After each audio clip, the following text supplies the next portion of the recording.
तो आज की क्लास में मेरा क्वेश्चन आप लोगों से कि अगर पार्टनरशिप डीड में इंटरेस्ट ऑन पार्टनर्स लोन के बारे में कुछ नहीं लिखा तो क्या करेंगे? बताइए कोई क्या करेंगे? हम 6% पर एनम के हिसाब से इंटरेस्ट ऑन लोन लेंगे? लेंगे नहीं बेटा, देंगे। देंगे। अच्छा, अगर हमने किसी पार्टनर को लोन दिया पर क्लैरिटी नहीं है पार्टनरशिप डीड में, तब क्या करेंगे? अगर रेट होगा तो देंगे, रेट होगा तो उससे लेंगे, नहीं होगा तो नहीं देंगे। वहां कोई कंपल्सन नहीं है, पार्टनरशिप एक्ट 1932 की कोई कंपल्सन वहां पर नहीं बनता है। आगे चलें थोड़ा सा। इंटरेस्ट ऑन कैपिटल का क्या था? If there is no information in the question about interest on capital, will you allow interest on capital? नहीं अलाउ करेंगे। लेकिन अगर क्वेश्चन में बोला है कि इंटरेस्ट ऑन कैपिटल देना है तो देंगे, लेकिन उसके लिए हम ये देखेंगे कि हमारे पास सफिशिएंट प्रॉफिट है या नहीं है। अगर प्रॉफिट नहीं है तो इंटरेस्ट ऑन कैपिटल हम नहीं देते हैं। ठीक है, वो हम बाद में पढ़ेंगे, चार्जेस और एप्रोप्रिएशन बोल के पढ़ेंगे, अभी नहीं पढ़ेंगे उसके बारे में। ठीक है, अभी नहीं पढ़ेंगे उसके बारे में। बातें नहीं करेंगे, ध्यान से सुन लेंगे, बातें करने तो बाद दरवाजा खुला है। Is it okay? ये जो हम कंसेप्ट पढ़ रहे हैं ये कहता है कि अगर पार्टनर से डीड साइलेंट है इंटरेस्ट ऑन कैपिटल के बारे में तो क्या करना है? कुछ नहीं करना। Interest on capital will not be allowed. Remuneration to partners के अंदर क्या क्या आता है? पार्टनर की सैलरी, पार्टनर का कमीशन। अगर क्वेश्चन में लिखा है partnership deed is silent about partners remuneration, तो ना सैलरी दी जाएगी ना कमीशन दिया जाएगा। अदरवाइज आप एग्रीमेंट करिए, उसके हिसाब से दीजिए कि भाई partner is entitle 2000 per month, partner is entitle 15 days में 15,000 रुपया, ऐसा करके लिखा रहता है। What about interest on drawings? No interest on drawings. Profit sharing कैसे होगी? इक्वल होगी। प्रॉफिट शेयरिंग कैसे होगी? इक्वल होगी। और इंटरेस्ट ऑन लोन का तो मैंने बता ही दिया आपको कि क्या करना है। तो we are on page number 3। और एडमिशन ऑफ अ पार्टनर, किसी पार्टनर का एडमिशन कैसे होगा? जब तक सारे पार्टनर नहीं बोलेंगे। सपोज देखिए, A B C D partner थे, डी की डेथ हो गई, डी का बेटा एलिजिबल है, ए भी कहते हैं कि डी के बेटे को ना पार्टनर बना लेते हैं, सी कहता है नहीं बनाना, तो नहीं बनेगा, नहीं बना सकते आप। Consent of everybody is required. हाँ, अगर आपने पार्टनरशिप डीड में लिखा था कि अगर आउट ऑफ 5 एक पार्टनर चला जाता है और चार में से तीन या चार में से दो एग्री करते हैं तो बना लेंगे, तो बना लेंगे। लेकिन अगर साइलेंट है तो कुछ नहीं। बात देखना, पार्टनरशिप फॉर्म में एक बहुत बड़ी परेशानी होती है। Admission is restricted and what, retirement is also restricted. somebody due to old age want to leave the partnership form, लेकिन जब तक बाकी के पार्टनर नहीं चाहेंगे वो पार्टनरशिप फॉर्म छोड़ के ही नहीं जा सकता। ये परेशानी होती है। तो एडमिशन के लिए सबकी परमिशन चाहिए और छोड़ के जाने के लिए सबकी परमिशन चाहिए। अच्छा, मरने के लिए भी सबकी परमिशन चाहिए क्या? हाँ, वो तो कभी भी हो सकता है। उसके लिए कोई परमिशन नहीं चाहिए होती। अब पार्टनर सडनली डाइड, पूछे थोड़ी मरेगा भाई मर जाऊं कल, वरना तो लोग बोलेंगे यार फाइनेंशियल ईयर के एंड में मरना ज्यादा अच्छा रहेगा, ताकि हिसाब किताब बना सके। ऐसा नहीं होता। Death is quite uncertain, not in our hand. Rights to partners हैं, इन पर कभी क्वेश्चंस बनते हैं बोर्ड एग्जाम में तो थोड़ा सा मुश्किल बनता है, लेकिन यू कैन सी क्वेश्चंस आपके बनेंगे सीयूटी वाले एग्जाम्स में। और liability of partner, responsibility of partners, ये। और जो लास्ट में दे रखा है ना आपके सामने, ड्यूटीज ऑफ अ पार्टनर, वो वाला पार्ट मैंने एनरिच लर्निंग के लिए रखा है। उसका ना सीयूटी से कोई लेना देना बनेगा ना आपके बोर्ड से कोई लेना देना पड़ेगा, इसलिए हम डिस्कस नहीं करेंगे उसको। You just have to go through with that. तो देखिए, अ, हमने बोला राइट्स हैं पार्टनर्स के, क्या है पार्टनर्स के यहाँ पर? राइट्स। पहला राइट क्या बोल रहा है इसमें? आप ये क्या बोल रहा है? हाँ, right to take part. Right to take part कहाँ? कहाँ करना right to take part? Conduct of business. मतलब हर पार्टनर का एक राइट है कि बिजनेस के ऑपरेशंस में उसको एक्टिवली इन्वॉल्व किया जाए। अगर पार्टनर ऐसा नहीं करते हैं तो ये इलीगल कहलाएगा। हाँ, अगर कोई स्लीपिंग पार्टनर है तो ठीक है। जो एक्टिव बचपन में पढ़ा था ना, स्लीपिंग पार्टनर है, dormant partner, active partner, nominal partner, partner by holding out, partner by estoppel, ये सब पढ़े थे ना आपने बचपन में। तो स्लीपिंग पार्टनर अगर है या डोरमेंट पार्टनर है, उसके लिए आप, हाँ, उसको नॉलेज होनी चाहिए। आप उसे इन्फॉर्मेशन भेज देंगे कि भाई इतना प्रॉफिट इतना लॉस है, लेकिन उसके लिए कंपलसरी नहीं है कि वो सारी की सारी बुक्स ऑफ अकाउंट्स को देखे। वो स्लीपिंग बना ही इसलिए है, वो नॉमिनल इसलिए बना है। तो ये सेक्शन जो है ना, इसका ध्यान रखेंगे आप। यहाँ पर क्या बोला हम लोगों ने? यहाँ पर सेक्शन 12 ब्रैकेट में ए का मतलब होता है sub section A. This is main section, this is sub section A, ऐसा बोले। नोट्स में लिखा, अलग से लिखने की जरूरत नहीं है, it is very much there. ठीक है। अच्छा, right to be consulted. Right to be consulted. Right to be consulted, इस पे सेक्शन कौन सा बन रहा है? ये सेक्शन 12 का सब सेक्शन सी बन रहा है। मतलब in the business affairs of a business partnership का हर पार्टनर से कंसल्ट किया जाना चाहिए। भाई आप कोई बड़ी डील करने जा रहे हैं, ठीक है, तो आपको बड़ी डील करने जा रहे हैं तो क्या करना चाहिए आपको? इधर आ जाइए, कंसल्ट करना चाहिए।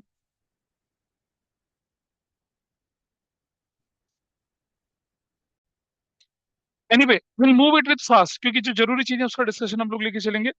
नेक्स्ट है क्या? Right to inspect the books of accounts. भाई आप पार्टनर हैं, even if you are a sleeping partner, even if you are a sleeping partner, you have a right कि भाई बुक्स ऑफ अकाउंट्स को क्या कर दिया जाए, इंस्पेक्ट। राइट टू इंस्पेक्ट क्या है?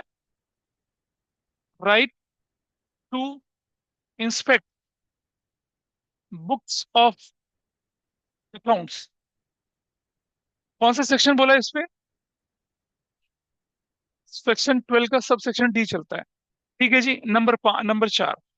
आगे बोला हम लोगों ने क्या कि आ, ये नंबरिंग इसकी गलत हो रही है, ठीक है, उसको ठीक कर लेना। अब है अगला आपके पास क्या? Right to remuneration. कोई पार्टनर फर्म के लिए काम करता है, ठीक है, तो उसका अधिकार है कि उसे क्या दिया जाए, कंपनसेशन मिले, उसे सैलरी मिले, उसे कमीशन मिले, ठीक है। लेकिन अगर पार्टनरशिप डीड कहती है नो सैलरी नो कमीशन, तो भाई मिलेगा नहीं कुछ भी। पार्टनरशिप आप बोलेंगे ऐसे कैसे हो सकता है? भाई आप ही ने तो एग्री किया होगा ना, आप ही ने तो साइन किया होगा, वैसा हो सकता है। There is no such problem in that. Interest on capital की बात कर रहे हैं हम लोग यहाँ पर। नंबर 6 में नंबर 5 में क्या है? राइट टू, क्या लिखा है? Share profits. और अगर शेयर प्रॉफिट्स लिखा है तो क्या उसके साथ साथ होना चाहिए? ये आपने देखा था ना, लॉस क्या है हमारे लिए? इम्प्लाइड है। लॉस भी क्या होने चाहिए, उसका भी आप क्या कर सकते हैं, वो होना ही चाहिए। और आगे चलें जरा, अगला पार्ट क्या लिखा है देखिए। हाँ, आगे क्या लिखा है देखिए यहाँ पर। Number 6, interest on capital. इस पर कौन सा सेक्शन दिख रहा है आपको? सेक्शन 13 का sub section C. Interest on capital भी क्या है? Any contribution made by partner in the form of.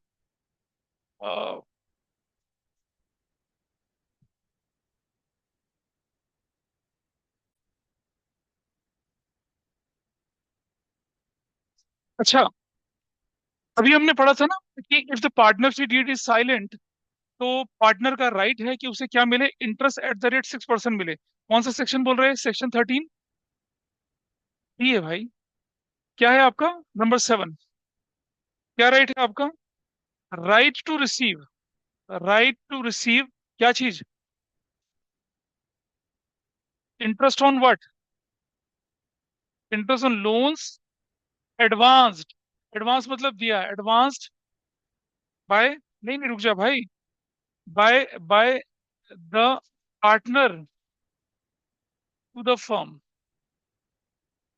To the partner to the firm. Section क्या बोले हम इसका? 13D। सेक्शन जो है ये सीयूटी के पॉइंट ऑफ व्यू से बड़ा इंपॉर्टेंट है। Section, this is important from C. CBSE में सेक्शंस कम ही पूछते हैं, थोड़े बहुत सेक्शन पूछते हैं, वो ध्यान रहते हैं। बट सीयूटी के लिए बहुत इंपॉर्टेंट है सारे के सारे सेक्शंस। अब कुछ लोगों को नहीं देना वो बात अलग है, लेकिन फिर भी आगे चलते हैं। अब एक और चीज है, देखे ध्यान से जरा। ये तो हो गया रिसीव इंटरेस्ट ऑन लोन, अभी हम कर चुके हैं इसके बारे में बात। Right to be indemnified. आओ जरा एक छोटी सी चीज समझते हैं,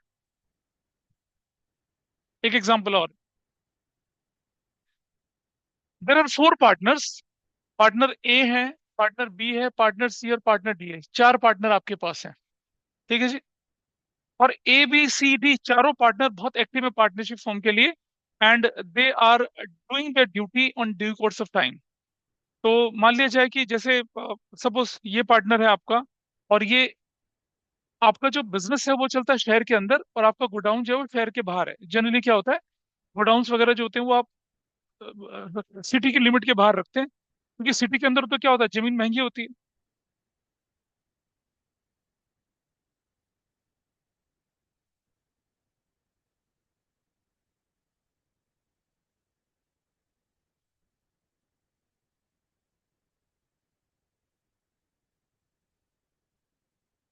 शहर के अंदर आपका आपका शोरूम है, और गोडाउन आपका शहर के बाहर है, ठीक है। तो भाई साहब एक दिन ना सर्दियों की रात थी, और अपना धूम मचाले धूम स्टाइल से अपना पार्टी वार्टी करके आ रहे थे। तो इनकी गाड़ी जैसे गोडाउन के बाहर से निकली, गोडाउन के बाहर से गाड़ी निकली, इन्होंने देखा कि यार गोडाउन में ना हल्का सा स्पार्क, धुआं सा निकल रहा है। गार्ड भी बैठा था वहां पर। इन्होंने गाड़ी किनारे पे खड़ी, सड़क के दूसरी तरफ गए और देखा तो धुआं निकल रहा है और आग भी निकल रही है।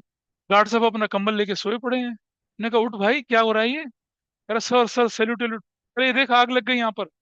जब शटर ऊपर करा, देखा तो पूरा आग ही आग चल रही है। अब ऐसी मुसीबत में आग कहाँ से लेके आए भाई? मतलब ये पानी वानी कहाँ से लेके आए? चौकीदार को दौड़ाया, बाल्टी बाल्टी डाली, फायर एक्सटिंग्विशर थे और आउट ऑफ कंट्रोल होगी ब्लेज। अचानक से क्या हो रहा था कि अपना आदित्य ट्रैक्टर ट्रॉली लेके आ रहा था पानी की, और इसने बोला भाई रुक जा, ये मेरे यहाँ आग लगी है, इसको बुझा दे। कह रहा है बाबूजी बुझाने की जरूरत क्या है, सर्दी का मौसम है, चलो साथ सेकते हैं। कह रहा मूर्ख, किसे बुझा दे? अरे फ्री में थोड़ी बुझाएंगे, पैसे लगेंगे इसके। अच्छा मुझे बताइए कि जो पानी का टैंकर है वो कितने का आता होगा? 5,000, 7,000, 10,000, इससे ज्यादा का नहीं होता। शादी में हमें पानी की सप्लाई में देखा और टैंकर जाता है, या अथॉरिटी के टैंकर्स होते हैं, प्राइवेट वाटर सप्लायर्स होते हैं, इतने का ही जाता है। उसने बोला कितना? इसने देखा अभी मौका है, इसकी दुकान है, सब कुछ है, इसका शोरूम है। इसने कहा भाई साहब 10,000 लगेंगे। अरे यार तो बहुत ज्यादा बोल रहा है, 15 लगेंगे। बहुत ही ज्यादा हो गया, 20 लगेंगे। कहते कुछ कम नहीं करोगे? 25 लगेंगे। तब तक आग बढ़ती जा रही है। अब ये अपने पार्टनर को फोन करेगा, बोलेगा ब्रो आग लग गई। ऐसा तो नहीं बोलेगा ना। What he suppose to do in that point of time? आग बुझानी है। क्या बार्गिन करता रहेगा? बार्गिन नहीं करेगा ये, ठीक है। इसने बोला चल तू लगा, पंप मोटर लगा और बुझा आग। उसने आग बुझा दी। आग बुझ गया, ठीक है जी। रात को इसने डिस्टर्ब नहीं किया। अगले दिन जब ये ऑफिस जाता है और इसका कुल मिला के 25,000 का खर्चा होगा, इसने तुरंत पे कर दिया पेटीएम से। एबीसी के पास डी जो है, ये बंदा डी है, बाकी को बोलता भाई जब मैं रात को आ रहा था ना तो हमारे गोडाउन में आग लग गई थी और आग बुझाने में टैंकर यूज करा, टैंकर वाले ने 25,000 ले लिया। एबीसी कहता है मजाक चल रहा है, 5,000 का टैंकर आता है, तूने 25,000 क्यों लगा दिए? उन्होंने क्या कहा, हम तुझे सिर्फ 5,000 ही देंगे, 25,000 थोड़ी देंगे तुझे। तो बताइए, क्या उनका ये फैसला कि इसको 25 कंपनसेट ना करके 5,000 कंपनसेट किया जाएगा, is it a correct face? Correct? Correct था या गलत था, बताइए पीछे से। हाँ, बोलो। वो ठीक है, वो ठीक है। एजेंट प्रिंसिपल वाली बात बिल्कुल ठीक है। वो एजेंट था इसलिए तो उसने आग बुझा दी, वरना नहीं बुझाता। मेरा कहना सिर्फ इतना है कि क्या इसको 25,000 मिलना चाहिए था या 5,000 सफिशियंट है? ठीक है। लेकिन असली कीमत तो 5,000 ही थी टैंकर की। He suppose to get only 5,000 reimbursement. फिर फिर बताइए। यहाँ वो पॉइंट जो हम पढ़ रहे हैं वो आता है, in a normal course of action. अब सुनिए जरा ध्यान से। अब चल रहा था, नॉर्मल क्या हुआ, आग वाग नॉर्मल क्या हुआ, जैसे आग वगैरह आई नॉर्मली नॉर्मली, मतलब कुछ भी नहीं था। बाहर किसी ने पानी वानी कर रखा था ऐसी, लकड़ी, चौकीदार जो ना आग सेक रहा था, और लगा कि आग थोड़ी ज्यादा हो जाएगी, तो आपने उसको वैसे ही बुझा दिया और फिर जाके बिल फाड़ के दे दिया कि मेरा तो 5,000 रुपये लग गया। ऐसा नहीं। नॉर्मल कोर्स ऑफ एक्शन में अगर आप क्या करते हैं, नॉर्मल खर्चे के बियॉन्ड चले जाते हैं, तो आपको नॉर्मल खर्चे के बियॉन्ड नहीं मिलेगा कंपनसेशन। लेकिन in case of any emergency condition, you will be indemnified. Indemnified का मतलब होता है कंपनसेटेड। तो अगर एक्सेप्शनल सिचुएशन है जहां लार्जर इंटरेस्ट ऑफ फर्म हमें सेव करना है और इमरजेंसी की कंडीशन हमें क्विक डिसीजन लेना है। अच्छा, पार्टनर्स बोलते हैं भाई तूने हमें जगाया क्यों नहीं? और तुम रहते हो 15 किलोमीटर, जब तक तुम आते तब तक तो भस्म हो जाता गोदाम, तो जगा नहीं सकते थे। तो तूने हमें बताया क्यों नहीं? अबे आग बुझा दी तो तुम्हें बताना क्या? आगे सुबह बोल तो रही हैं। Got it? तो ये एक्ट जो हमारे सामने आया, ये सेक्शन हमारे सामने आया, ये क्या कहता है? देखिए ये सेक्शन क्या कहता है, right to be indemnified, section 13D। What it says, all the partners of the firm have the right to be repaid by the firm in respect of the payment made and liability settled on behalf of the firm in ordinary and proper conduct of the business of the firm. Normally होगा। This also include performance of an act and emergency for protecting firm from a loss. Section कौन सा है ये? 13D। तो ये right है उसका कि अगर उसने फर्म के लिए कोई खर्चा किया तो उसको उसका कंपनसेशन मिलेगा, और अगर इमरजेंसी में उसने कुछ ज्यादा खर्चा भी कर लिया तो उसका भी उसको क्या मिलेगा? कंपनसेशन मिलेगा। Is it fine? मौली आवाज नहीं थोड़ी सी? तो दिस इज सेक्शन 13 का डी पार्ट। ठीक है। इससे रिलेटेड क्वेश्चन आपको दिखेगा आपके एक से जो क्वेश्चन नंबर 1 से 13 14 पे जाएंगे, you will find out the answer for that question भी दिखेगा आपको। अभी थोड़ी देर पहले पढ़ा था हमने, किसी भी पार्टनर का एडमिशन रेस्ट्रिक्टेड होता है। कौन सा सेक्शन है ये? Section number 31। सेक्शन 31 से किसी पार्टनर का एडमिशन क्या हो सकता है? रेस्ट्रिक्टेड हो सकता है। अच्छा, partner has a right to retire from the firm but with the consent of all other partners, और until unless is specified in your partnership deed. Section कौन सा? 32 का फर्स्ट पार्ट, सेक्शन 32 सब सेक्शन 1 है। Right of not to be expelled. चार partner हैं, तीन partner अच्छा कर रहे हैं, एक पार्टनर अच्छा नहीं कर रहे हैं, उन्होंने कहा चलो इसे निकाल देते हैं। ऐसा नहीं हो सकता। एडमिशन सबकी कंसेंट से, रिटायरमेंट सबकी कंसेंट से, और अगर एक्सपेल करना है तो उसके लिए भी पार्टनरशिप डीड में आपने क्या करा रखा होगा? प्रोटोकॉल बना रखा होगा कि how we can expel a partner, how can we terminate partnership, how can we send somebody out of the partnership. सारा का सारा पार्टनरशिप डीड में मेंशन होता है। और अगर नहीं मेंशन होगा तो आप किसी को ऐसे नहीं कर सकते हो। एक व्यक्ति जो पार्टनरशिप फॉर्म में रह के बहुत उल्टे काम कर रहा है, आप उसे निकाल भी नहीं सकते हो। इसके लिए आपको क्या करना पड़ता है फिर? कोर्ट का इंटरवेंशन, कोर्ट के ऑर्डर से फिर आपको क्या करना पड़ता है? कोर्ट में जाना पड़ता है, केस करना पड़ता है, बताना पड़ता है कि ये गलत कर रहा है, हमारी फर्म के इंटरेस्ट के अगेंस्ट चल रहा है, इसलिए हम इसे निकालना चाहते हैं। तो वैसा आप कर सकते हैं, अदरवाइज नहीं पॉसिबल है ये। और right of outgoing partner to carry on a competing business. अब जरा समझना, भाई पार्टनर ए है और पार्टनर बी है और पार्टनर सी और पार्टनर डी है, ठीक है। ये सारे के सारे पार्टनर्स क्या करते हैं? गारमेंट का बिजनेस चलाते हैं, गारमेंट्स का बिजनेस, ठीक। अभी पार्टनरशिप फॉर्म चल रही है और ये गारमेंट का बिजनेस चलाते हैं दिल्ली एनसीआर में, दिल्ली एनसीआर में, ठीक है। ये जो डी है, डी, इसने क्या कर दिया? पंजाब में जाकर गारमेंट का बिजनेस चला दिया। क्या ही कर सकता है ऐसा? वही गारमेंट्स जो ये दिल्ली एनसीआर में बेचते हैं, इसने अलग से पंजाब में जाके एक फैक्ट्री खोल दी। No, he can't do that, उसको नहीं कर सकते। लेकिन डी, डी रिटायर हो गया, छोड़ गया फर्म, चला गया फर्म छोड़कर, ठीक है। अब ये वो बिजनेस जो पहले करते थे उसका बिजनेस कर सकता है, लेकिन जब तक ये पार्टनरशिप फर्म के अंदर है ये उस बिजनेस को कैरी नहीं कर सकता। और अगर इस बिजनेस को कैरी किया तो पार्टनर्स को पता चल गया, इस बिजनेस से जितना भी प्रॉफिट कमाया था सब किसको मिलेगा? सब में मिलेगा, सबको बटेगा वो। इसका ध्यान रखना। ऐसा क्वेश्चन आता है कि A B C D partner C he is carrying a similar type of business in some other city and he earned a profit. Remaining partner says कि profit is to be distributed among partners. He says no. Who is correct and why? कौन correct है? ABC correct है, क्योंकि partnership से related business अगर आप कहीं और करते हैं तो वो क्या कहलाएगा? वो बिना परमिशन के आप नहीं कर सकते हैं। और ऐसे किसी बिजनेस से अगर आपने प्रॉफिट कमाया तो प्रॉफिट किसको मिलेगा? पार्टनर्स को मिलेगा। You not paying attention you ना। Any problem? हाँ बोलिए। वो कर सकते हैं। तुम्हारा बिजनेस किसका है? गारमेंट्स का है, और तुम इलेक्ट्रिकल आइटम्स का business, computer software, computer hardware का बिजनेस करते हो, कर लो, कौन रोक रहा है तुम्हें? लेकिन उस नेचर का नहीं करना है जिस नेचर का आपका ये काम चल रहा था। दैट इज व्हाट, क्या बोला हम लोगों ने यहाँ पर?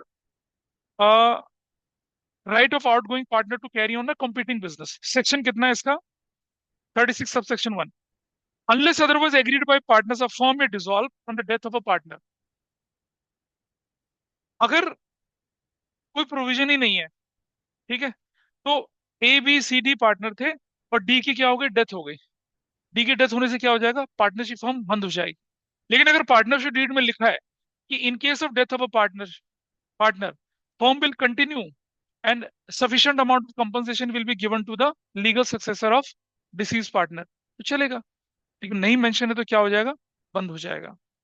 क्योंकि जिनके बीच में एग्रीमेंट था वो रहा नहीं, पार्टनरशिप का एग्रीमेंट क्या हो गया? खत्म हो गया। फिर वो नया एग्रीमेंट, देखो नया एग्रीमेंट तो एबीसी बनाएंगे ना, फिर नए सिरे से काम करेंगे। लेकिन वो अपने डीड में लिखना है। अगर आप मेंशन नहीं करते, पार्टनर गया, एग्रीमेंट खत्म और बिजनेस भी खत्म होगा फिर।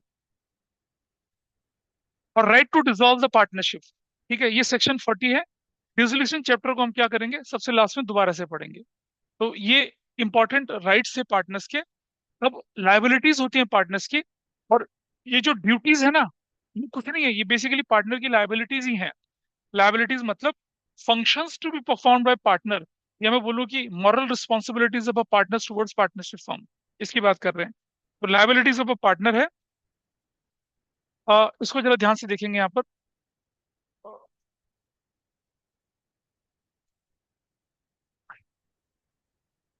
सबसे पहले, अभी थोड़ी देर पहले जिक्र किया था, if a partner carries similar business as partnership firm is doing, then, और वो भी without consent of partners. A B C partner थे, सी बोलता है कि भाई मैं ना गारमेंट का बिजनेस चंडीगढ़ में खोलना चाहता हूँ, क्या तुम्हारी परमिशन है? सबने कहा जा खोले, जी ले, अपनी जिंदगी खोल ले। तो उस बिजनेस से जो प्रॉफिट कमाएगा उसमें किसका हक होगा? सिर्फ सी का ही होगा। सी का कंसेंट है, सी को मिलेगा वो सारा का सारा। लेकिन एबीसी पार्टनर थे, सी ने चंडीगढ़ में जाके बिजनेस खोल दिया, सिमिलर नेचर का प्रॉफिट कमाया, तो किसको मिलेगा? पार्टनर्स को मिलेगा। तो ये लायबिलिटी है पार्टनर्स की। If a partner carries on a business in competition with the firm, Anshika ध्यान से सुन लीजिए, without the consent of other partner and he earns profit from it, the profit earn from such business shall be paid to the firm. ठीक है, shall be paid to the firm. However, losses incurred, if any, then borne by partner, him or her alone. आइए जरा समझने की कोशिश करते हैं एक और तरीके से। वो दरवाजा बंद कर देना। आ, आपको याद है एक मूवी आई थी, थ्री इडियट्स? थ्री इडियट्स, वो शुरू का सीन होता है, उसमें आमिर खान तो नहीं होता, लेकिन वो जो माधवन और बाकी लोग होते हैं, वो क्या करते हैं, शिमला की पहाड़ियों में चल रहे थे, और ऊपर ड्रोन से एक सीन लिया जाता है, ऐसे पहाड़ियों में चलते वैसे करते हुए, ठीक है। उससे इंस्पायर होके अबीर ने सोचा कि चलो मैं भी शिमला की पहाड़ियों में चलता हूँ। इसने क्या किया, एक कार रेंटल वाले से ना एक मर्सिडीज हायर कर दी, और बिल्कुल चमचमाती हुई मर्सिडीज वो हायर कर दी इसने, ठीक है। और उसने बोला कि भाई आपको शॉफर के साथ चाहिए, विदाउट शॉफर चाहिए? इसने कहा शौहर, शौहर का मैं क्या करूंगा? नहीं, उर्दू में शौहर कहते हैं पति को, ये हम शॉफर की बात कर रहे हैं, गाड़ी चलाने वाला बंदा, ठीक है। उसने कहा यूनिफॉर्म में चाहिए, विदाउट यूनिफॉर्म चाहिए? उसने कहा यूनिफॉर्म में चटक, मतलब this is the option which, उसके पैसे अलग से लगेंगे। तो शॉफर गाड़ी चलाएगा, आप पीछे बैठ के क्या करेंगे, शिमला की बहती हवा में चलेंगे। इसने कहा कि नहीं, I don't want chauffeur, I drive my self. जो भी डिपॉजिट वगैरह हुआ था, और बहती हवा से ये भी शिमला की तरफ चलना शुरू हो गया, ठीक है। बहते बहते पता चला नहीं, अचानक एक गॉर्ज के अंदर जाके घुस गए। और तो गाड़ी बढ़िया थी, सेफ्टी फीचर्स थे, बच गए, ठीक है जी। अब गाड़ी का जो नुकसान हुआ, उस नुकसान के लिए कौन रिस्पॉन्सिबल है बताइए? ड्राइवर तो यही है। हाँ, तो ये रिस्पॉन्सिबल हुए, हाँ है ना, रिस्पॉन्सिबल हुए ना। लेकिन अगर शॉफर गाड़ी चला रहा होता, तब कौन नुकसान करता? तब तो कंपनी बेयर करती। तो अगर आपकी वजह से कुछ नुकसान होगा तो आप ही रिस्पॉन्सिबल हैं। लेकिन अगर आपने गाड़ी भी कंपनी की ली, ड्राइवर भी उन्हीं का लिया, तो लापरवाही किसकी है भाई? ड्राइवर की है। तो अगर आप बच गए, सेफ्टी फीचर्स थे, ऐसा करके, ठीक है। कंसेप्ट तो छोड़, दूसरी बात है। एक दूसरा सीन लेते हैं। ये सक्सेसफुली शिमला पहुंच गए, ठीक है। क्या नाम है सर आपका? आकाश। इनकी गाड़ी चमचमाती हुई थी, और आकाश भाई भी वहां घूम रहे थे। तो इन्होंने पूछा अबीर से, अबीर भाई एक गाड़ी तो यार बड़ी बढ़िया है, बेचेगा मुझे? इसने कहा हाँ बेच दूंगा, क्या दिक्कत है। वो गाड़ी की कीमत मान लो करीब करीब 2 करोड़ की थी। इसने बोला आकाश तुझे गाड़ी चाहिए तो 3 करोड़ रुपए तुझे मुझे देना पड़ेगा। इसने कहा ठीक है, 3 करोड़ अभी ले तू। 3 करोड़ कैश दे दिया, गाड़ी बेच दी। पेपर वेपर जो थे वो करवा दिया ट्रांसफर। अब ये वापस आता है नीचे, तो टूर एंड ट्रेवल वाले को बोलता भाई बोल भाई तेरी गाड़ी कितने की थी? उसने कहा मेरी गाड़ी 2 करोड़ 10 लाख की थी। कितना महीने चल गई थी? और 1.5 साल चल गई थी। तो तेरी गाड़ी डिप्रिशिएट होगी कितने की होगी अब? 180 150 की होगी। ये तुझे 2 करोड़ में देता हूँ, तेरी गाड़ी मैंने बेच दी। अब बताइए, जस्टिफाइबल था क्या ये? क्या गलत है इसमें? कंसेंट थी क्या टूर ट्रेवल वाले की? नहीं ना। इसका मतलब क्या हुआ?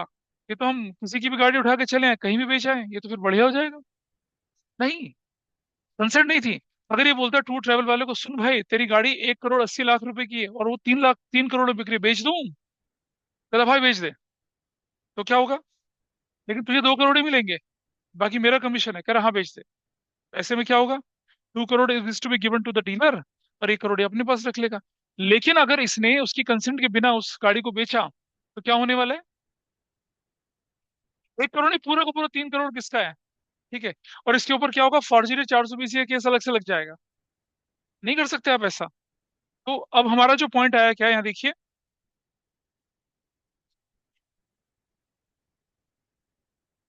अगर आपने उसकी कंसेंट के बिना उसकी गाड़ी बेच दी, उसमें प्रॉफिट हुआ, तो वो प्रॉफिट कौन झेलेगा?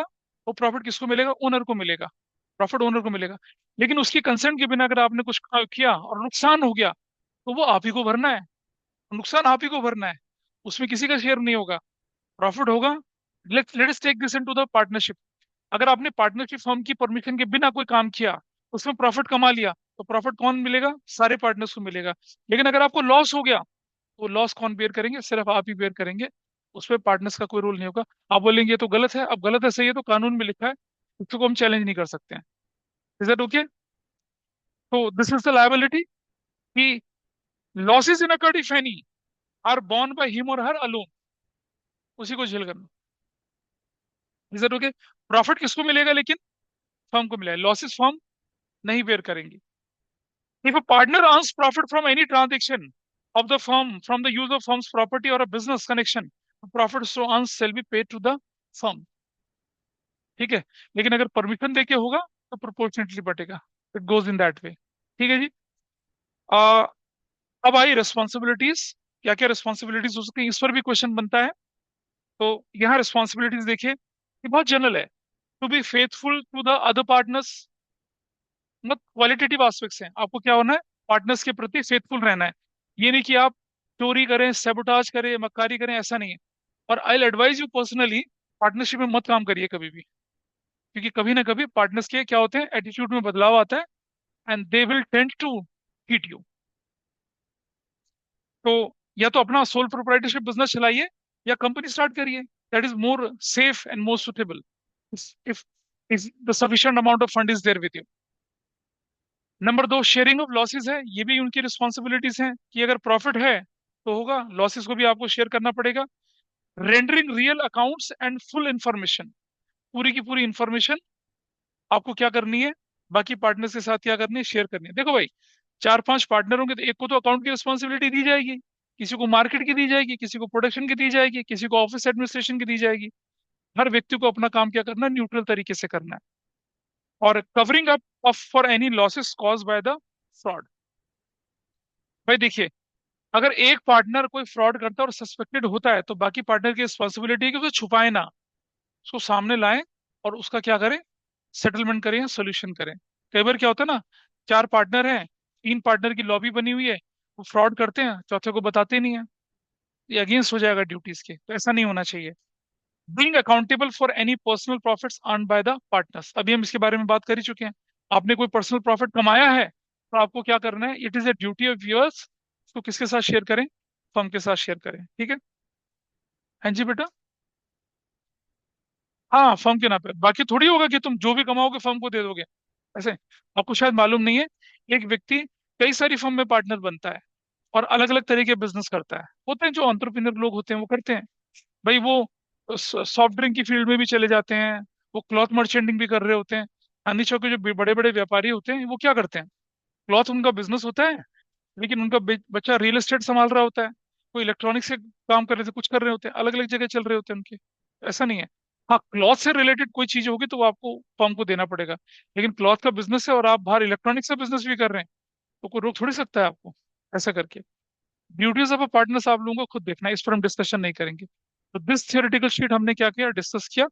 ये आपके एग्जाम्स में एमसीक्यू असर्टेन रीजनिंग के पॉइंट ऑफ व्यू से बड़ी इंपॉर्टेंट है। ठीक है? चलिए, अब थोड़ा आगे बढ़ते हैं। ठीक। ये थियोरेटिकल पार्ट था। अभी थोड़ा बोरिंग लगता है, लेकिन अब हम क्या कर रहे हैं? एक और चीज शुरू कर रहे हैं, and that is relating to the practical questions. हमारे पास है ये पेज नंबर 1.97 आपके चैप्टर का। पहला क्वेश्चन आपके सामने है, प्लीज सब सुन लेंगे सब लोग। आप लोगों ने तो कर रखा है ये वाला, बाकी लोग देखेंगे। In the absence of partnership deed, state the provisions of Indian partnership act 1932 for salaries of partners. क्या करेंगे बताइए?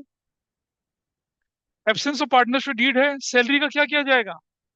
No salary will be allowed. Number दो, interest on partners capital, deed silent है, क्या करेंगे? No interest on capital. C, interest on loan by a partner, क्या करेंगे? 6% per annum के हिसाब से दिया जाएगा। बेटा उसकी फोटो खींच लो ना, फोन तो होगा आपके पास। D, division of profit. क्या करना है? डिवीजन ऑफ प्रॉफिट इक्वली बांटना है। अगर पार्टनरशिप डीड साइलेंस है और आपकी कोई रेशियो डिसाइड नहीं है तो क्या करेंगे? उसको इक्वल बांटेंगे। T, interest on partners drawings क्या होगा? No, not charge, interest on drawings charge नहीं किया जाएगा। और F, interest on loan given to partners क्या करेंगे? नहीं चार्ज किया जाएगा। अगर हमने लोन बाय पार्टनर है तो 6% है, लेकिन लोन टू अ पार्टनर, ठीक है, प्लीज एक चीज समझना। अगर लिखा है लोन क्रेडिट, क्या लिखा है? लोन क्रेडिट लिखा अगर है, या लिखा है क्या? Loan by partner, loan by partner, तो ये हमारे लिए क्या होती है? हमारे लिए क्या होती है? लाइबिलिटीज होती है, लाइबिलिटीज है हमारे लिए।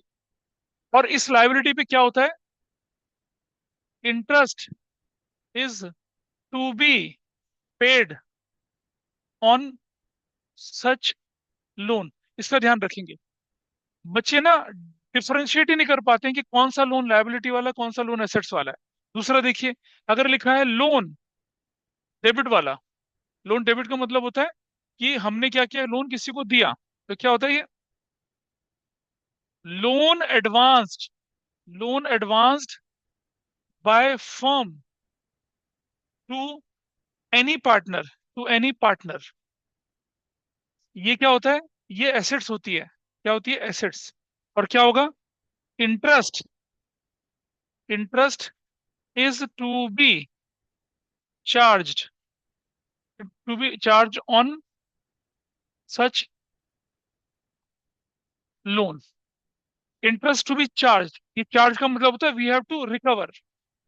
ये जो इंटरेस्ट टू बी पेड है, ये बिजनेस के लिए क्या होगा? एक्सपेंस होगा, एक्सपेंस। और ये बिजनेस के लिए क्या होगा? इनकम होगी, इनकम। इसका ध्यान रखना है। तो यहाँ इंटरेस्ट अलाउड भी था और यहाँ इंटरेस्ट चार्ज भी था। अभी जब हम थोड़ा सा आगे जाएंगे ना, जनरल एंट्री करेंगे, इसका पूरा ट्रीटमेंट समझाऊंगा। क्वेश्चन नंबर 2 देखिए। महेश, रमेश, सुरेश पार्टनर्स थे। They don't have partnership deed. At the end of the first year of business they faced following issues. पहला issue, Mahesh wants interest on capital should be allowed to the partners, but Ramesh and Suresh do not agree. कौन ठीक है? रमेश और सुरेश ठीक है, क्योंकि interest दिया ही नहीं जाना चाहिए। क्या कोट करेंगे? पार्टनरशिप एक्ट 1932 को कोट करेंगे उसके हिसाब से। B, Ramesh wants that firm should be allowed to draw salary, the partner should be allowed to draw salary, but Mahesh and Suresh do not agree. Mahesh and Suresh फिर भी क्या है? फिर से ठीक है। पार्टनर की पार्टनरशिप डीड में अगर कुछ नहीं है तो सैलरी वैलरी कुछ नहीं मिलने वाली है। Number next, Mahesh and Ramesh wants that Suresh should pay interest on loan given to him by the firm, but Suresh does not agree. अब पहले ये बताइए कि ये लोन एसेट्स वाला था या लायबिलिटी वाला था? क्या लिखा है? Mahesh and Ramesh wants Suresh should pay interest on loan given to him by the firm. Asset वाला है भाई, पढ़ लो ढंग से यार। क्या है ये लोन कौन सा वाला है? एसेट्स वाला। पार्टनरशिप डीड साइलेंट है, तो इस पर इंटरेस्ट नहीं लिया जाएगा, इंटरेस्ट हम रिकवर नहीं करेंगे। Is that clear? पहले तो आपको देखना है कि लोन लिया था या दिया था। अगर लोन लिया था तो इंटरेस्ट दिया जाएगा, लोन दिया था इंटरेस्ट नहीं लिया जाएगा। लिखो है, देखो आपके सामने। आप ऑनलाइन में जो है, is that okay with them? बोलिए, दोस्त वर ऑनलाइन, से यस और नो? Yes, sir. ठीक है, चलो आगे चलते हैं थोड़ा। B, Mahesh and Ramesh having contributed more capital desires that profit should be distributed in the ratio of capital contribution, लेकिन सुरेश एग्री नहीं करता है। बताइए। अरे डीड साइलेंट है तो क्या होगा? कोई कैपिटल रेशियो कुछ नहीं है, कैसे बांटा जाएगा? इक्वली बांटा जाएगा, क्योंकि डीड साइलेंट है। अगर डीड होती तो आप क्या करते? ऐसा नहीं चलते, ठीक है। क्वेश्चन नंबर 3, इस पर इंपॉर्टेंट लगा देना आप लोग। क्वेश्चन नंबर 3 पे इंपॉर्टेंट लगा देना, क्योंकि ये आने के चांसेस बनते हैं। Question number 3, following differences arisen among P, Q and R, state who is correct in each of the case. Page number 1.9, उसी का अगला क्वेश्चन देख ले, सबके पास होगा ये। The next question is there. P used 50,000 belonging to the firm and earned profit 5,000. Q और आर चाहते हैं कि वो फर्म को मिले। क्या बताइए, गलत है या सही है? भाई ये रिस्पॉन्सिबिलिटी थी पार्टनर की एक, कि अगर फर्म के पैसे से किसी पार्टनर ने क्या कर लिया, कोई प्रॉफिट कमा लिया, तो प्रॉफिट किसको मिलेगा? फर्म को मिलेगा। Who is correct here in this case? कौन है? क्यू और आर दोनों करेक्ट है। क्यू और R. B, Q use 10,000 belonging to the firm and incurred a loss of rupees 1,000। He wants firm to bear the loss. होगा? नहीं होगा। अरे भाई समझिए, प्रॉफिट में तो फर्म को बच जाएगा, लेकिन लॉस आपकी रिस्पॉन्सिबिलिटी है। आपने पूछ के थोड़ी किया था, तो हमने बोला था ना कि ये तो नाइंसाफी है। फिर हमने कहा था ना, कानून से नहीं लड़ सकते हम। Is it okay if without the consent of the firm partner used money, profit कमा लिया, तो प्रॉफिट भी किसका होगा? फर्म का। लेकिन without the consent of the firm partner को कोई लॉस हो गया, तो लॉस किसका होगा? सिर्फ पार्टनर का होगा, फर्म उस लॉस को नहीं बेयर करेगी। आगे बढ़ते हैं। P and Q want purchase of goods from star limited, R does not agree. आइए जरा एक और तरीके से सीखते हैं।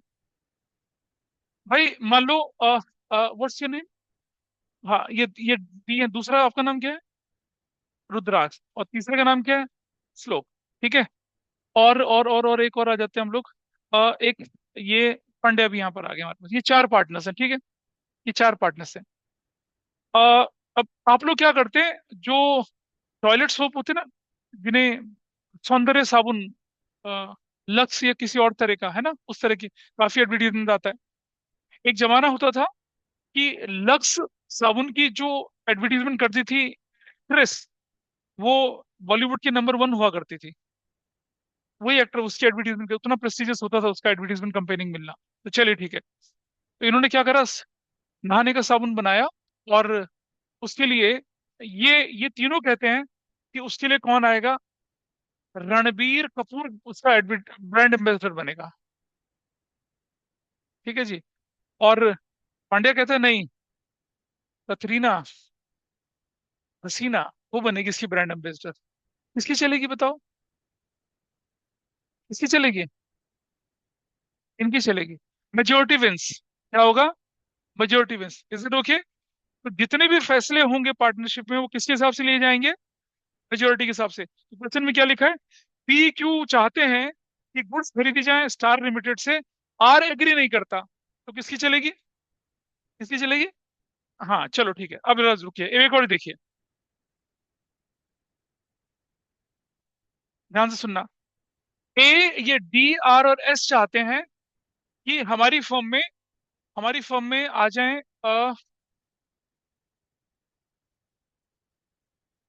अनन्या पांडे एक है, चंकी पांडे की सुपुत्री।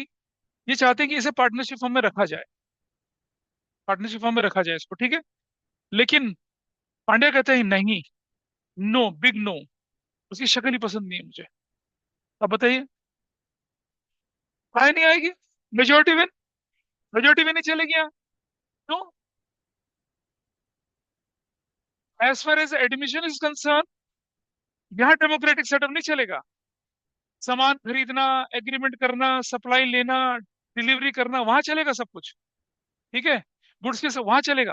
लेकिन admission of a partner, retirement of a partner, यहाँ ये रूल नहीं चलेगा। डेमोक्रेटिक सेटअप नहीं चलेगा। Is that clear? तो बहती हवा में बोल देते हैं लोग कि भाई पिछले एग्जाम्पल में तो होगा, तो यहाँ भी होना चाहिए। बिल्कुल नहीं होगा। आप लोग बिल्कुल अलर्ट हैं। देखिए, Q and R want to admit W as a partner, but B does not agree. इसका मतलब क्या है? नहीं बनेगा वो। एडमिशन में तो सबकी कंसेंट चाहिए ना। हाँ, अगर आप सप्लाई उप्लाई करना चाहते हैं, ठीक है, डिस्ट्रीब्यूटर अपॉइंट करना चाहते हैं, तो वहां पर क्या होगा? मेजोरिटी चलेगा। किसी को ब्रांड एम्बेसडर बनाना है, वहां चलेगा आपका काम। लेकिन पार्टनर्स के एडमिशन और रिटायरमेंट में काम नहीं चलेगा। R had given a loan of 2 lakh to the firm, और डिमांड करता है 10% इंटरेस्ट दिया जाए। पी और क्यू कहता है कि भैया नहीं, हम तुझे देंगे ही नहीं इंटरेस्ट। बताइए, ठीक कर रहे हैं वो? मना तो नहीं कर सकते, लेकिन 10 नहीं देंगे, कितना देंगे? 6%। Why? Provisions of partnership act 1932। ध्यान रहेगा। तो ऐसा क्वेश्चन आपके पास 1 मार्कर में भी आ सकते हैं और 3 मार्कर में भी आ सकते हैं। 6 केसेस दे दिए, आधे आधे नंबर के केसेस होंगे, रीजन के साथ आपको पूछेंगे। तो मोर और लेस अभी तक जो हमने पढ़ा था, वो किससे रिलेटेड था? थ्योरी से रिलेटेड था। ठीक है। अगर आप देखें आगे यहाँ पर, क्वेश्चन नंबर 4 वरुण तरुण और शिवम वाला है, this is also the same, there is no problem in that. Question 5, question 4, question 5 ये आप अपने आप क्या कर सकते हैं, इसको देख के कर सकते हैं। तो क्वेश्चन नंबर 6 देखिए जरा, यहाँ लिखा है सीता एंड गीता थे पार्टनर्स 3:2 की रेशो में। They had given a loan to the firm 30,000 in their profit sharing ratio.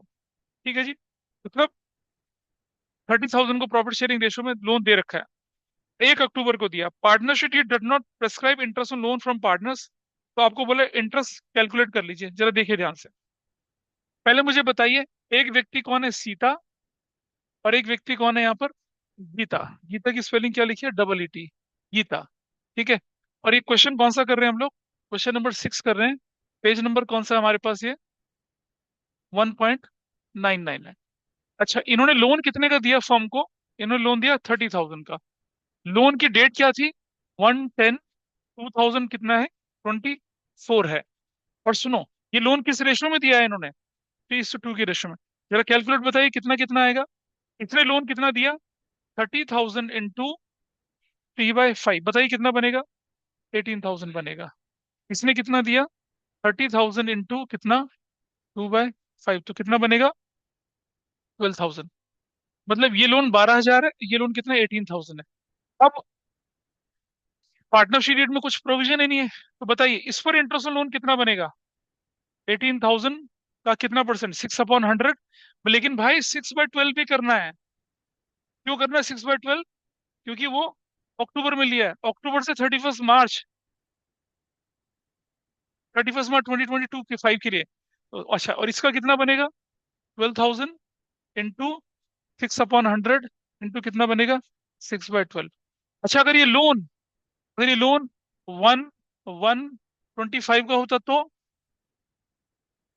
तब इंटरेस्ट कितना लगता, 4 जनवरी 25 का, तो अप्रैल जनवरी फरवरी और मार्च 3 महीने का लगता। जब से लोन लिया तब से, अच्छा, यहां से लेकर कहाँ तक, 31 मार्च 2025 तक, ऐसे कैलकुलेट करते हैं। इज दैट ओके, ऐसा करके। तो कितना इंटरेस्ट बना इसका बताइए। हाँ, व्हाट इज द अमाउंट। हाँ, ये 540 है।